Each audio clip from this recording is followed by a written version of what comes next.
G'day, that safety guy here. Take 3. Last one was a little long-winded. So I'll be brief. This is now Monday.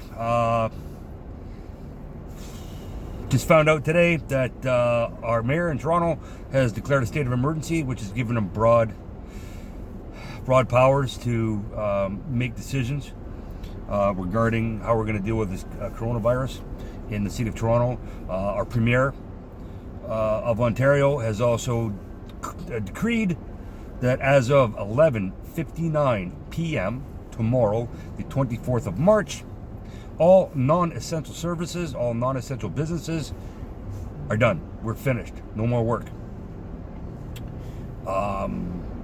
There was mention of construction. Is construction an essential service? We don't know yet. We're going to find out that list sometime tomorrow, which is going to let us know whether or not construction is an essential service. I heard an argument today that construction sites are they're gatherings of more than 40 people. If you're at a construction site and you have a gathering, you don't have a construction site. You have a bunch of people wasting time and wasting money. Work is different than a gathering. There's also the argument that there's no running water, there's no bathrooms, there's no this, there's no that on construction sites. I don't know what kind of construction sites you're working on, but the ones that I work on, the ones that my employer consults for, high rise, there's bathrooms every 6 floors, which allows that every 3 floors access up or down. Okay, they're cleaned daily. Some of them are every other day, depending on the amount. It's actually required in Ontario that you have 1 bathroom for every 10 workers. So don't tell me there's no bathrooms. There's porta potties. There is the Johnny on the spots. There's the tow behinds. They're the ones that actually plug in that have heat and electricity. Heat and electricity, heat and light, which warms up the water. So you've actually got flushing toilets. So some of the high-rise sites that I know of, there are double stall flushable toilets. There's the Johnny on the spots that are cleaned out. So step up that cleaning regimen. Okay, the running water, high-rise sites, yeah, downtown for sure.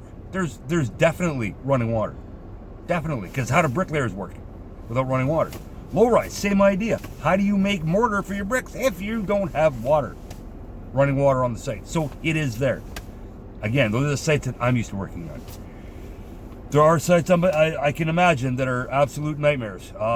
These guys that work in residential construction, the one-ofs that are in the city of Toronto, working through neighborhoods, are they going to shut down?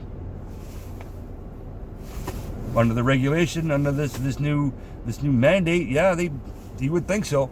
But are they gonna? That's not the point.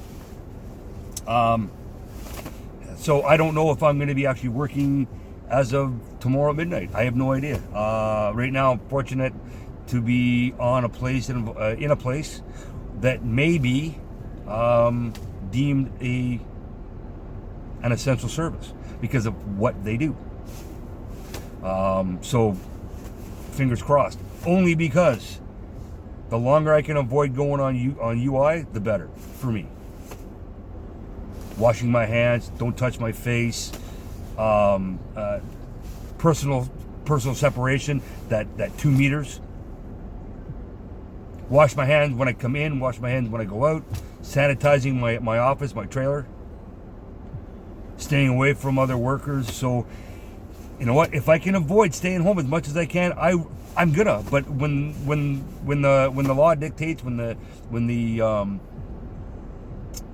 province, the federal, or the city states that, Tim, you gotta stay home, that safety guy's gonna stay home. Okay, going through soap, being a safety professional, we're useful on certain spots. To this point, I've been fortunate, and I use the word fortunate with a capital F, that I still have paid employment, and I'm fortunate for that. If tomorrow I find out from because in the province of Ontario, the declaration comes into effect, like I said, at 11:59 p.m. Tuesday night, the 24th of March 2020. The list comes out tomorrow. And on that list will be what is essential and what's going home. So I could be going home I could be done tomorrow. We're gonna find out. Keep posted. It is what it is. I don't want to go on UI. I really don't. I haven't been on UI since I can't remember last. I think my transition between the military and getting into construction before I got into safety, there was a time when I said, screw it, I'm going to take a break, and I went on the Pogie. So, but again, listen to your federal, listen to your provincial or your state, as the case may be, and your city to find out what's happening. Again, Ontario, as of 11:59 tomorrow in PM, all non-essential businesses, you're done, you're finished, it's fini. The city of Toronto has now declared a state of emergency, which gives broad power to enact certain things for the mayor without having to go through council. Things that make sense. All right, stay home.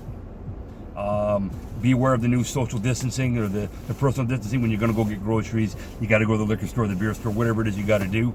And you know, don't get pissy when they're only allowing certain many people in there. Like the guy on Saturday or Sunday, we're standing up front of the grocery store and he got all huffy because he had to wait outside, and they're only going to let in 5 people because 5 people had to leave. That's the new normal, people. That's the new normal. It protects us, the customer, and it really protects that brave worker that's selling groceries, that brave worker that's stocking them shelves. Okay, they are still essential services. Are still essential in grocery stores, food, takeout and delivery, possibly beverage. I'm not sure, but again, until I find out tomorrow, we'll get that list. Anyway, so stay smart, stay safe, wise choices, wash your hands, that social distancing, stay in your house, stay in your yard, stay away from your elderly parents, stay away from your grandparents, and no more blockos, no more kitchen parties, okay? None of that. We have to nip this in the bud. This is for our own good. And we need to do this so that it doesn't kick the crap out of us. We don't want to become another Italy. We really don't.